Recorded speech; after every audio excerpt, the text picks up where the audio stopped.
Hello and welcome to the Aya Om podcast. This episode is near and dear to my heart. And I know I share that with almost every episode, but it's true. I'm only on this podcast to share the things that are most resonant in my heart that I want to speak to the world. So I thank you. And thank you for sharing your breath and your energy with me. This episode is about Conscious Connected Breathwork. So Conscious Connected Breathwork is an umbrella term for a number of different schools of rhythmic circular breathing, of which I am most trained and I teach the breath wave technique most often, which is originating from the lineage of Babaji, Mahavatar Babaji, and it was taught to me by my teacher, Robin Clements. Now, the Conscious Connected Breathwork practices have changed my life. And I'm here to share them because I've shared these practices within the thousands of people in my breath clinic, in my workshops, my trainings, and my breath circles. And I've seen it transform so many lives. For me, there is nothing more important than the breath. And I know most people recognize this because I've spoken to many about the breath, and immediately they go, of course the breath is important. And yet, so few have breathing practices integrated into their life. And yet, breathing is one of the best predictors of longevity, meaning that your breathing rate, breathing quality is a good predictor of how long you will live. So how do we improve the function of the breathing process? Practice, practice, practice. Now, breath is not simply for our physical health. It is also related to our emotional health, our physical health, and yes, our spiritual health. The breath is also known as espiritu, the spirit. And many cultures around the world have known its primary importance as a tool for spiritual transformation as well as physical health and well-being. And it's going to be, as I predicted, a future of medicine, breath medicine, as a developed scientific system, because it's not just a lofty, spiritual, ungrounded system of dogmatic claims. The breath is grounded, and it produces immediate physiological change in the nervous system, in the biological structure, as well as clear, conscious shifts in the subjective individual frame of reference. So the breathing practices, and particularly the conscious connected breathwork for me, is going to be a mainstay in the future of health. And this is why I integrate it into my holistic medicine clinic as one of the primary practices and services as I offer individuals, because it's not just a process I can offer individuals as a healing session. It's an individual process that people can take and use on their own. It means that during their session and after their session, they have access to the breath, meaning this process doesn't create so much reliance. It won't create dependence on a medical system. It will allow individuals to become more conscious, because you cannot become more conscious. You cannot breathe consciously. You cannot do breath work without becoming more conscious. Your breath practice asks that you are conscious in order to pay attention to the breathing process. So there's a requirement, a responsibility to be present for the process. And this creates a responsibility for that individual to be instrumental in their healing. So this is an empowering process. Now, why does our breathing go wrong? Why do we even need to focus on it? If it's just a subconscious process we don't need to think about, why would we need to want to work on it? Good question. Thank you for asking. So most of us recognize that breath is very important. You can go just minutes without it and the brain begins to die, the cells, at least in the brain. And then you can go, days without water, perhaps weeks without food, perhaps this estimate about a week without sleep, and then you'll probably die, actually, which is quite shocking to think about. And it's essential.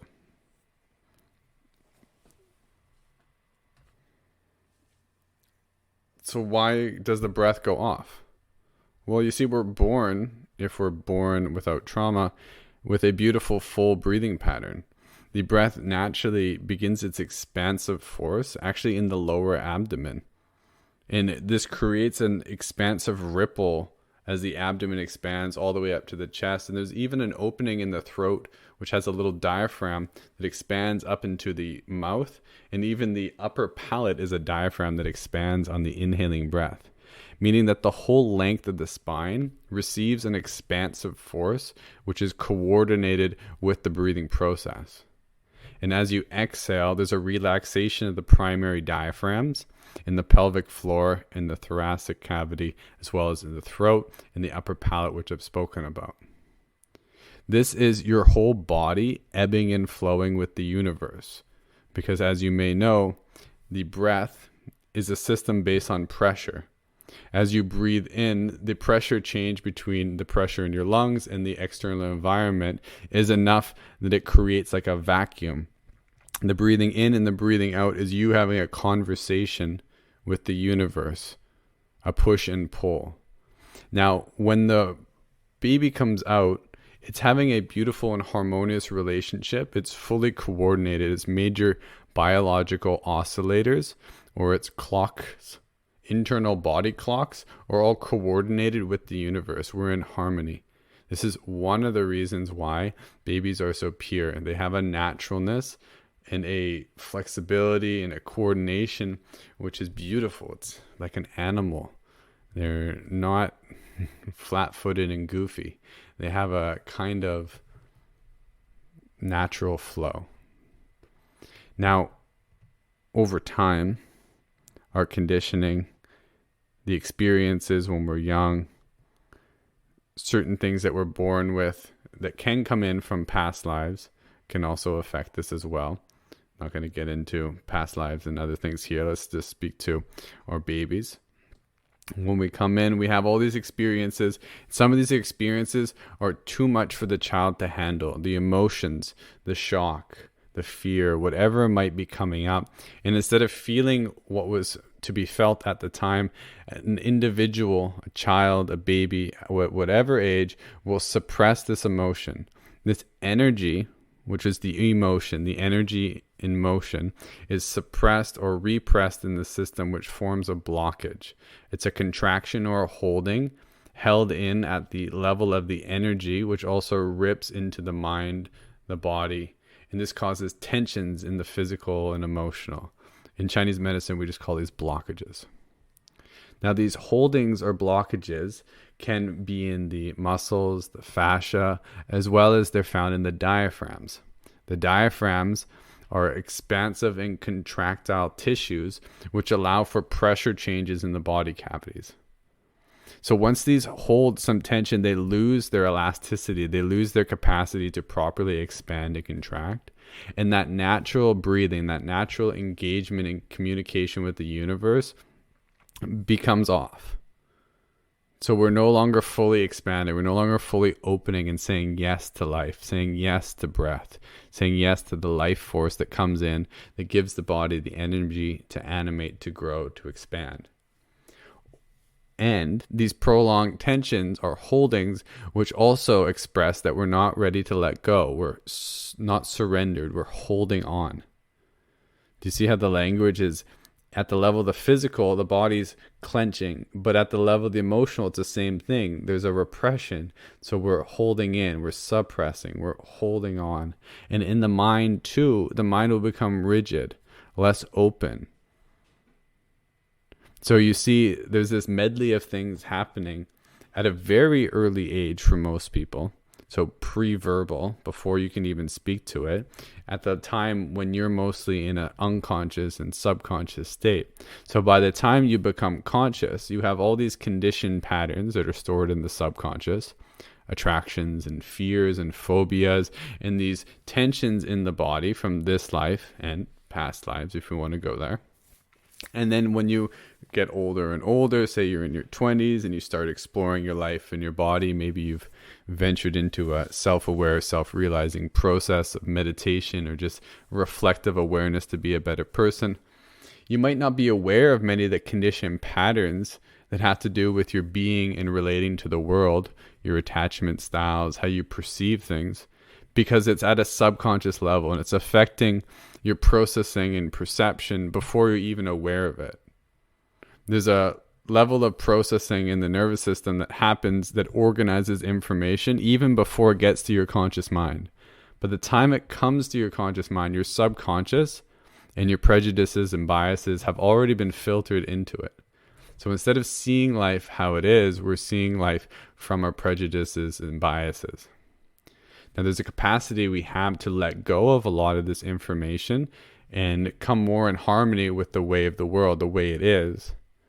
But we have to be willing to let go and to heal, to come back into wholeness, come back into that beautiful, open relationship with the universe where we're fully opening and fully letting go. So that legacy of unprocessed emotion and trauma and the limiting beliefs that get stored at that time, because think about it like this. If you're a young child, you have a large emotion because you see your parents fighting. Without knowing it at a conscious level, you're making certain assumptions about the universe. Oh, my parents are fighting. Is the world safe? Is this how I relate to my loved ones? Like, you're creating beliefs at that time, stories. And these are being integrated into your system. So this is why when we store those beliefs, there's emotions, there's a constellation of different things. Once again, in Chinese medicine, we just call a blockage. Now, breath work is energy work. Energy work is the capacity we have to move this energy out of the system because it's a blockage. You can think of it like being stored in the nervous system. Just for an example here, think of the nervous system as the nerves as if they're pipes. And the blockage is like grime in the pipes. It's blockage, right? It's like grime in the pipe. And the energy that moves through them, think of it like water in a pipe, right? If we bring enough water through the pipe, what happens? It begins to knock away that little bit of grime, and then we create clarity, create openness once that flushes all through. So when we do the breathing process, we bring a lot more energy in through the nervous system, and it can begin to clear out that old grime, that old low vibrational, negative emotion energy states. Some of the mechanisms of this is that the energy of the breath is an alkalizing agent, and a lot of toxicity and negative emotion stores in the body as negativity, as acidity, as imbalance, as blockage. Further, the amount of energy that's in oxygen raises the energy in the system. It's like the nerves have more force, more strength to them. And this can as well help to bring out the energy. Speaking vibrationally, lower emotions, anger and shame, or lower in the vibrational state, whereas heightened emotions and bringing more energy in the system causes an ascension of the vehicle of consciousness and the ascension of the energy system, which allows us to touch upon greater states of love. And that love can transmute some of the lower, more dense emotions, bring them to the surface so that they can be felt. The trauma can be released from the system by fully experiencing it in a safe environment, and we can release that. So this can be accomplished through various different methods of conscious connected breathing. This will effectively retrain the breathing process so that the subconscious pattern is naturally more full and deep, aiming to get back to how we were when we were born, where the natural full expansion, that communication with the universe was harmonious, and the exhalation is complete relaxation, no holding, no grasping. And this happens to change the whole body and mind, because that grasping is the ego. That grasping is expectation. These are all our filters and biases, a lot from our past or from our future projections. So the breathing process, to rehash a little bit of that. It goes off when we experience a lot of stress, and you can experience that in your day-to-day. You may stop breathing or your breath becomes short or shallow, but it's also the legacy of trauma from our past. So what we do is we retrain the breathing process. Now, any type of breathing, pranayama, slow deep breathing, box breathing, will help to retrain the system. But a lot of the deeper holdings in the diaphragm and in the energy body are pre-verbal, and they're associated with traumas. And those aren't going to come up in a gentle breathing session because a lot of our psychic armoring prevents it from coming up, which is a good thing. We don't want all of our traumas just coming up every time we take a deep breath. Otherwise, people at the gyms would be releasing trauma left, right, and center. So there's certain biological, physiological, and whatever else mechanisms that keep our psychic substance from just spewing out everywhere. There's a natural intelligence there. But when we're in a safe environment with a trained facilitator in a breathwork session, and we begin the breathing process of conscious connected breathwork, there is a capacity and an intelligence from our own system, from our own body and its innate wisdom, to bring up any trauma that's on the surface that's ready to be healed. I mentioned there's an innate intelligence because this is the body's wisdom. As a breathwork facilitator, I am in some sense a healer. I do practice some healing arts, massages, body work, etc. And some of those I integrate during the session. But for the most part, I'm a space holder. The difference being the primary vehicle of healing is the individual breathing in their relationship to their breath and body. That's the primary instrument, not me as a healer. So I'm a guide helping to hold space, set safe space, and helping to offer any kind of coaching and suggestion I can from the many thousands of breath patterns I've seen to help deepen them in their experience and create a good environment. But the primary healing, this has to be understood, the primary healing is their relationship with the breath. Now, I mentioned there's a number of different conscious connected breathing styles. So the pattern of conscious connected breathing has been around for thousands of years. It's been talked about in various different lineages and spiritual practices. But the way in which it's come about in more recent times is in the 60s and 70s, mostly around the California area, coinciding with the expansion in consciousness with the 60s and 70s. There are many different schools that developed around this time. There's the transformational breathing, Leonard Orr. There is the holotropic breathwork. There's a number of different rebirthing schools.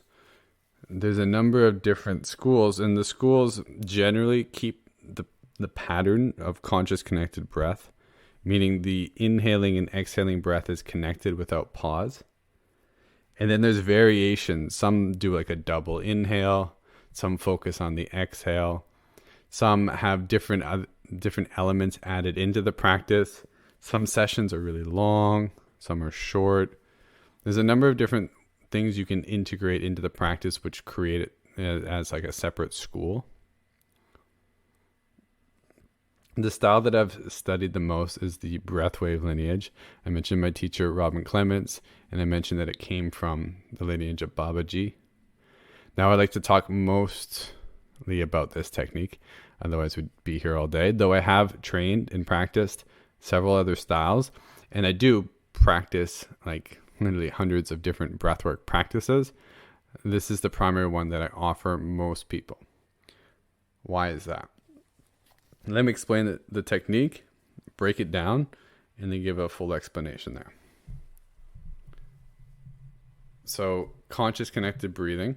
The breath is connected without pause. When you breathe continuously without pause, you create a circuit. As the inhale meets the exhale, it creates a current in the body. The body begins to build more energy. When we constantly pause the breath, the energy flow and the channels of energy don't build up the same potential energy. So as you continuously connect the breath, you build up that nerve force potential, which allows for the whole body, the whole vibrational intelligence of the system to have more energy, which begins to lift the body's energy. So it's an ascending force, which helps to pull lower dense energies up, which allows them to come into consciousness. Now, this conscious connected breathing style keeps you in the present moment. Because if you're continuously breathing and you're monitoring your inhale, your transition, your exhale, and your transition, there's always something to pay attention to. The moment-to-moment sensations is a constant communication with you and the universe. No thought is needed. There's no interpretation, no need to talk to yourself. It's amazing for most people who haven't practiced much meditation or who've struggled with meditation. When they do this practice, they realize, wow, it's not that hard to be in constant communication with the breath and not think, to just feel the body, especially when the space is held by a qualified facilitator. Now, in the breathwave lineage, we teach a full breath in, which means the abdomen and the chest expand. As I mentioned, even up into the throat, there's a full expansion. There's a little effort on the inhale, and then there's relaxation on the exhale. Effort on the inhale to fully expand, and then complete ease on the exhale. Now, this is key. You have a sympathetic and a parasympathetic branch in your nervous system. So this is the autonomic nervous system. The sympathetic nervous system regulates energy movement. So if you need to engage, if you need to fight or flight, if you need to do a sport, your body engages the sympathetic tone. Your heart rate speeds up. There's dilation of certain vessels, eyes. There's a drawing away of the energy to the digestive process and the movement for the energy to move into the skeletal muscles so that they can be used for action, etc.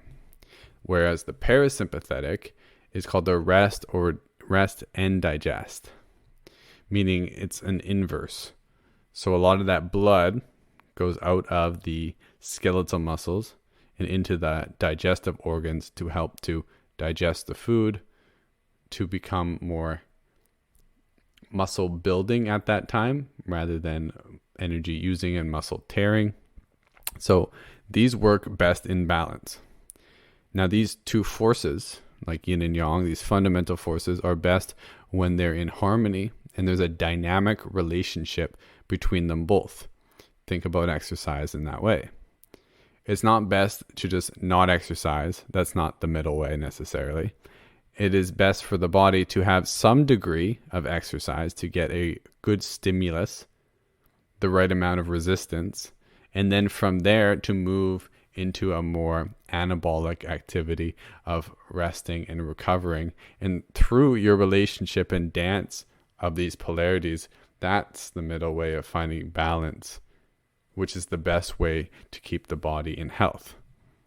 So there's a dynamic relationship. And so too, every inhaling breath, your heart rate goes up, speeds faster. Every exhaling breath, your heart rate goes down, slows down. So your breathing process is directly tied to your heart rate and the tone of your nervous system. Much more than this, the tone of your nervous system and the firings of the nervous system create there's a number of different systems that are like tied to this. One word you could say is biological oscillator. These are like central timekeeping places in the body. Your heart and its electromagnetic field. There's areas in the enteric or gut brain, which are the same, as well as the good old brain and the cranium. These are oscillators. And when they're coordinated, what we call brain and heart coherence, then the body runs much better because the systems are communicating with one another. And the breathing process helps to coordinate these biological oscillators. So I could go into greater detail about how the breathing process is related in the proper functioning of the endocrine system, as well as the circulatory system, the reproductive system. Your breath affects every system of the body. And if it's off, every other system is affected. So this is why breath as medicine is going to be something pivotal for healthcare providers of all kinds to understand. Because if we're working on the diet and many things that are more downstream than the breath, we have our focus wrong. We need to think more holistically, and we need to focus on what is hierarchically most important. If the breathing process is off, you can try all the digestive things in the world, but if you're not getting at one of the central things that's off, you're going to continue to run into issues. So this is why we teach inhaling as effortful, because that's in harmony with the sympathetic nervous system, and exhaling as relaxation, which harmonizes the parasympathetic nervous system. So this conscious connected breathwork for an hour session helps to strengthen and balance the nervous system in a really resilient way, which, as I mentioned before, will create a change in the subconscious pattern. So eventually you do enough of this breathing in your natural breath without even having to focus on it. It's naturally more regulated and resilient. When I say resilient, I mean that you can handle more stress with ease, with equanimity in your mind. Your body becomes stronger, not just physically, your immune system, etc., but your emotional system. You become more capable of having your center and not being affected by others' emotions, emotional intelligence, the capacity to detach from your emotions in a good way or express them. This is emotional intelligence. And mental intelligence, because your mind and your breath are related. Your breath guides your mind. So many people tell me that they can't meditate because their minds are too active. And yes, the whole point of meditation is not necessarily to control the mind, but the mind is controlled by the breath. So take some time to control the breathing, or to work with this breathing technique that I'm sharing, which you can't actually do just based on what I'm going to share here. You have to learn it from somebody. But once you get to know the technique, it's much easier to work with the mind. And then the mind is not your master. The mind should be nobody's master. It is a great slave, not a master. It is to be worked with. Maybe you don't want to hear the word slave because it can be a little bit triggering. It's a tool to work with. That might be a better way of saying it. I use the word slave because it's an old quote about making the mind a slave and not your master. But the mind is something we work with, just like the body. We don't aim for absolute control of it, but we want to work with the intelligence of the body so that the body is not calling the shots. The mind is not calling the shots, not with every craving, not with every desire. Our higher consciousness is the one determining things. And when we have more consciousness and control and surrender, that's what this technique teaches us. It's not about absolute control, because then we would just become control freaks. And it's not about absolute surrender, because then you just flail around. I don't know what the opposite of that is. It's the middle way. It's the balance that this technique teaches. So why this technique over any other technique that I've practiced?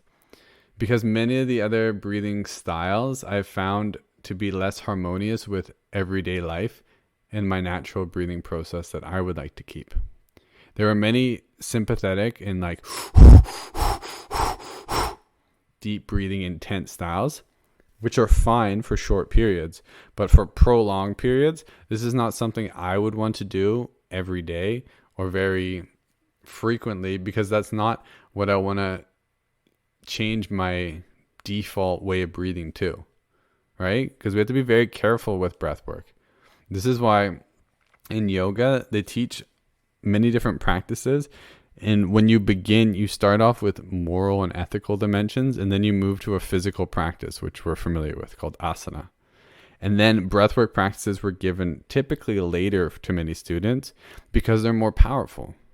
They change the consciousness immediately and effectively. But if you practice them wrong, you can screw up your whole nervous system.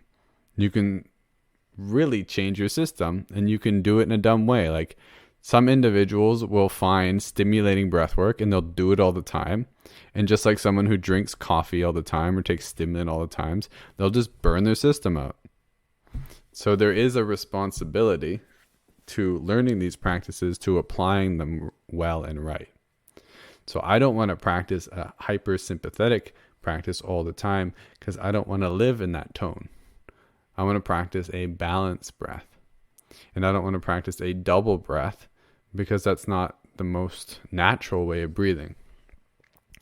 Many of the high-level meditation practices, such as those found in the Zen school, such as Zazen practice, or the Buddhist school of Dzogchen, or the Buddhist school of Vipassana, are natural breathing methods, meaning they don't control or regulate the breath. There's no change in the breathing.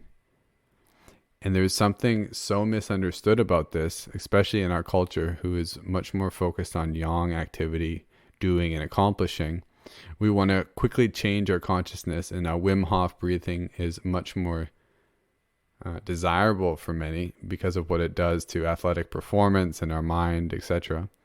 But most of the spiritual systems teach natural breathing because in many ways it's the most potent.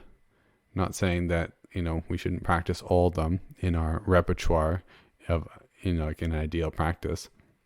But you naturally breathe for most of your day. The compounding interest associated with this practice is far greater. If you learn to become aware of your breath without needing to change it, you can build it so that you're almost always aware of your breath without needing to control it. If you ever need to tilt your nervous system towards one way or the other, you have that availability. But if you practice regular breathing, just breath witnessing, there's a lot more room for, I really like that phrase, it's like the compounding interest associated with that breathing practice. Because every time you become conscious, you have an availability to make a conscious decision. Your life is a series of decisions. The more decisions you can make in alignment with your highest principles and values, the easier it is to step towards that road, which is your highest path, and out of the conditioned paths of our karmas that have been running the momentum of the show in our nervous system, and which are grooving our mind into the samskaric patterns, which are the default ways of thinking and craving and desiring because of our past conditioning and experiences. So if we want to evolve out of those cycles, it's about conscious choice. And it's not about going hard for a period of time and getting it all done. The process of becoming conscious means at a certain point, we want to be conscious of every single moment, every single breath. And at that level, breath witnessing becomes so much more important as well. This quality of breath witnessing, which by the way is practiced at the end of a Conscious Connected Breathwave session, is the epitome of the full surrender. See, many people struggle with breath witnessing practices because as soon as you tell somebody to just sit and watch their breath, most people can't do it. And if they can do it, they can't do it for very long because the mind comes in, and a default way of being in the world for them is to be in mind rather than to actually be present. So they're actually in some way disassociated from their body, or not very integrated into it, not very embodied, and more interpreting reality from that space of mind. And this will be represented in the breath as control in the breathing. And it won't feel easeful to breathe, and they won't want to sit very long because it's difficult to just let go and allow the breath to be as it is. Most people in these situations will either just sift into their mind and just think and talk to themselves, or they'll fall asleep. So this is an inability to stay present with the breathing process and to just allow the body to rest. When this is done well, the mind will naturally quiet, and an engagement with the breath and the breathing process can happen in such a way where the body doesn't get so tired, but feels ever and ever greater states of relaxation. And then we can drop off on many of the more habitual tensions because we become more integrated. The mind begins to drop out of the head and down into the body, and we begin to feel the very minute, the very subtle holdings in the body mind, which usually aren't felt because we're so pulled off our center and focusing outside of ourselves. So once we get at this deeper level of subtle awareness, we can begin to let go with ease without doing anything, because the breath is relaxed and surrendered. You're just basically melting into yourself towards your center, which is allowing all those tensions and stress to be let go of, because you're in some sense signaling to your body mind that it's safe to surrender into my center, back to my source, rather than the conditioning which most of us live our life in which the mind has this constant beckoning to do something outside of itself, which is often a control pattern, or doing something for safety or for money or for fame or fortune or anything outside of the self. So this is why you can see that simply sitting is difficult, not just to relax the breathing, because wound up in that process and practice is all of our deep conditioning. All of our core wounds are there, all of our greatest fears. Everything comes to the surface, and it will manifest as control patterns or obsessive thinking or tensions in the body, one thing or the other. And the more an individual persists with these practices, they can get to know what their unique medley of tensions and avoidance and control patterns are. And it's all written in the language of the breath and the breathing process.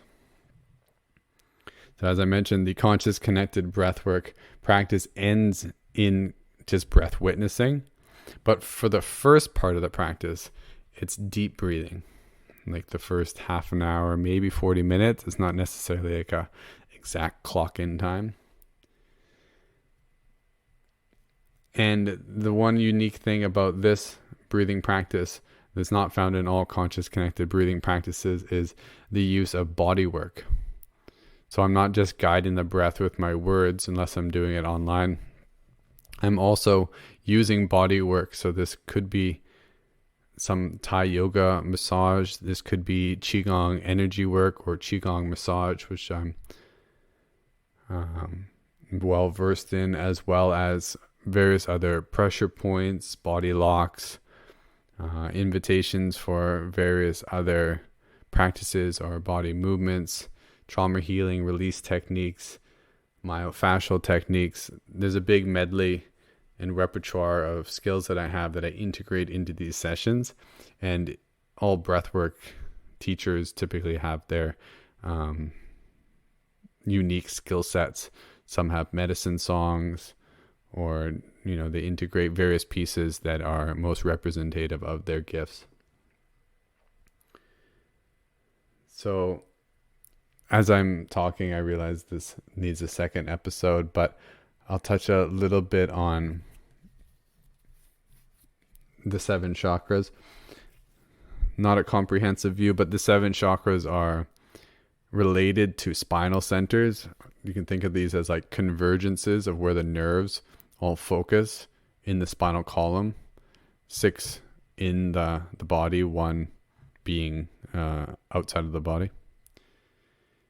And the 7 chakras you can think of as processing information at various levels of the body-mind matrix. And they're related to not only the physical body as they're related to the nerves, but also the subtle energy channels known as the nadis.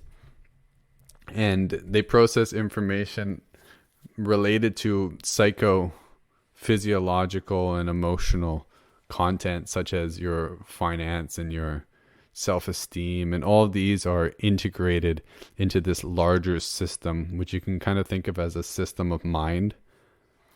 Like we have these psychological models of many things to do with our mind and behavior. You can think of, in some sense, the the chakra system as a psychological or psychophysiological model of the energy and physical system as done by the yogic sciences. And why this is important to the breathing process is your breath and where you hold tensions is related to these chakras, because the 6 chakras that are in the body relate to 6 zones in the body: the legs, the hips, the core, the chest, the throat, and the head. And most of these areas can be seen objectively in the breathing process, because when I help individuals to use this breathing process in practice, it's immediately obvious to me if they're not breathing into certain parts, and many of us don't. Once again, this is the stress, this is the holding. We may be avoiding certain parts of the abdomen completely, and this would represent something going on in that respective region, yes, of the physical body, but of that chakra.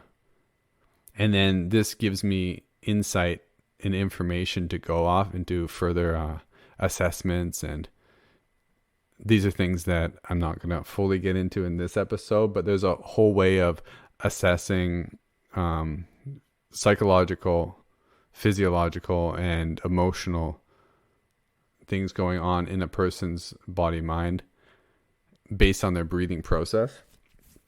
And this is what I use in my holistic medicine as a primary assessment tool. And it's a really great one because it's not just something that I'm seeing. I can immediately point this out to most breathers, and they'll get an intuitive sense to what I'm talking about by feeling it, not just objectively seeing it, which I can show them too. But if I ask them to breathe into a certain part and they're unable to do that, there's often a sensation associated with that, because when you try to breathe into an area that has a guarding in it, like a psychological armoring, it's obvious that the breath is avoiding there for most people, and that becomes immediately in their mind's awareness. And then that opens up a conversation there in which we can go into it, not during the breathwork session, which is usually I'm speaking, but there's no conversation or dialogue between me and the client. But after, it's something we can dialogue about, or I do breath analysis on individuals outside of a breathwork practice just to help them to see where they might not be breathing into, or where there's room for expansion is a better way of saying that. And there's a number of different systems that I'm also versed in, such as Chinese medicine and the meridian system, that also helps me to understand some of the other associations. So I use the 5-element theory in traditional Chinese medicine, as well as other energetic system grids that help me to create these body maps of where we hold certain emotions and things. And it's a great way to get to know ourselves in this way, because this practice, as I mentioned in the beginning, it's mental, emotional, physical, and spiritual. And every imbalance that we have in some way is represented in the way in which we give and receive the life force. And that's the real beauty of this. And yes, there are so many interpretive frameworks, and I've spent a lot of time studying these, but the real language of the breath is simply engaging with the breathing process. The language of the breath is not English. We can translate a lot of its information, but the language is you consciously breathing, and you'll gain and gather the intelligence, because breath has an intelligence. All energy is energy and information. Now we gain a lot of energy, which converts into chi, or energy, through the foods that we eat and the water we drink, but it has, it's DNA, right? We're eating plants, we're eating animals. And that energy has a little bit more, it's got some codes it's got to translate, and that biases the mind as it turns into our prana, our energy. But the breath is so pure. It's, it's like drinking in sunlight. It's just pure. So it has a different kind and quality of intelligence. And you'll notice this, not just because, like when you do a fast, not just because you're more of the energy can go to higher brain areas instead of digestion, but there's a different quality of intelligence that comes through when people are fasting. You become more cognitively sharp, more connected with your spirit, your soul. That's why it's typically done in spiritual process to do a fast. So in saying all of this, I realize there's so much more to speak about. So I'm going to do a rehash. I might add some pieces in here or go on some more tangents as I'm rehashing, and then do a nice little roundup. So in this episode, we talked about conscious connected breathwork, this extraordinary practice which I've seen help people to overcome various symptoms of Parkinson, to heal their back after getting their back broken, and working with many specialists and them having great troubles. I've seen people heal from cancers with this. I've seen people who've overcome anxieties and moved through the emotions of divorces and losing loved ones in very short amount of times, because they're willing to feel, because all grief and sorrow is a finite resource. We experience it. We have a loss. We have anything in life, and there's a period there of grieving and releasing that emotion, and we can move it a lot quicker through the breathing practices because they help us to feel more. And this is something I didn't speak too much about, is that the breathing process is about feeling more. It's not just about breathing for the benefits of breathing. It's about breathing for the benefit of all beings, by becoming a more aware and conscious being who's more sensitive, and not just more sensitive, but more resilient as well. This is why it is so foundational in so many spiritual practices and processes. It's our relationship to our spirit, and it creates resilience and a kind of intelligence and guidance. As mentioned, it helps to coordinate the entire nervous system and the biological oscillators, which also help to create good decision making, because when your decisions are anchored in the intelligence of your intuition and your gut brain and your heart's intuition and your mind's intuition, then we make optimal decisions. We're not like a discarnate thinking logical rational being. We're an integrated, embodied, heartfelt individual who is making decisions based on their highest knowing. Our breathing process goes off when we're born, from traumas, from stress, from ways in which our soul has left the body is an indigenous way of speaking about it. We don't use the term soul necessarily in our modern science, but we could say there's trauma and a part of us becomes disassociated in that psychological framing. But it's about reconnecting with the breath and breathing into the body, because our breath carries a consciousness. And when we breathe, we move from the conscious to the subconscious. The subconscious being the deeper reservoir of thoughts and feelings, emotions, phobias, and fears that is stored in the memory of the body and in the DNA. And when we begin to breathe, we begin to purge, to purify, to release, to let go of toxins, both physical, emotional, and mental, and begin to activate our system to bring more energy in it for evolution, for our DNA beginning to spiral up and activate various different new archetypes and things that we're evolving into. Of the many breathwork styles, I choose a balanced breathing, which represents the middle way, which is most coherent for me. Yin and yang philosophy, TCM, yoga, it's all about balance. It's not about excessive striving to get somewhere where we're not already, because we're already right where we need to be. So though there are practices which are advantageous to do at times in the right amounts to expand and to grow, for most people I know in the spiritual world who are elder in their years or who have been through a lot of spiritual process, it's not so much about that like aggressive type A achiever trying to get to the end of spirituality. It's more about how present you can be and realize that all of life is a teaching and a gift.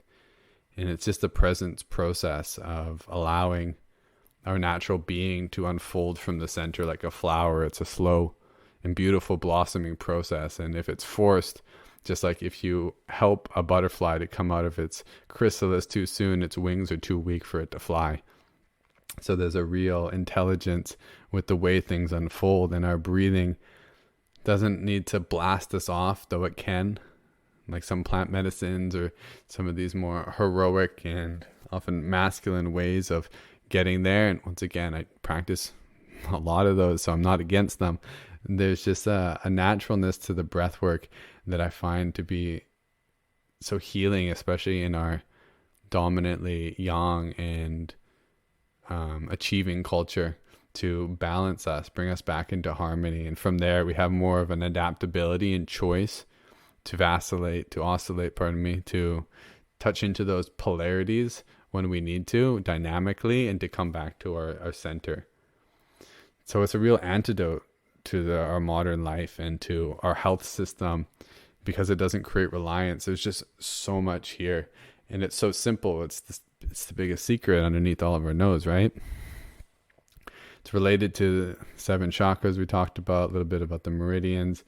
I spoke a little bit about my unique style. Yes, I teach from the breathwave lineage, but I also teach a number of different breathwork practices integrated in, or I do longer sessions where I'm putting together yoga and qigong, as well as integrating various forms of Thai massage, qigong, Chinese energy massage, tapping, pressure points, myofascial, you name it.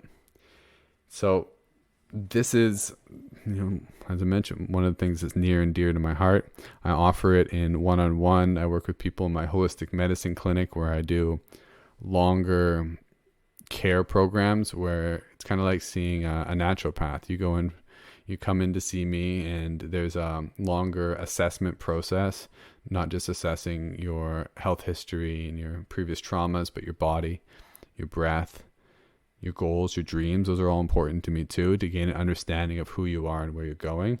And then treatment plans are made, and the breath work is one of the primary practices, but as well as I integrate a number of other tools there.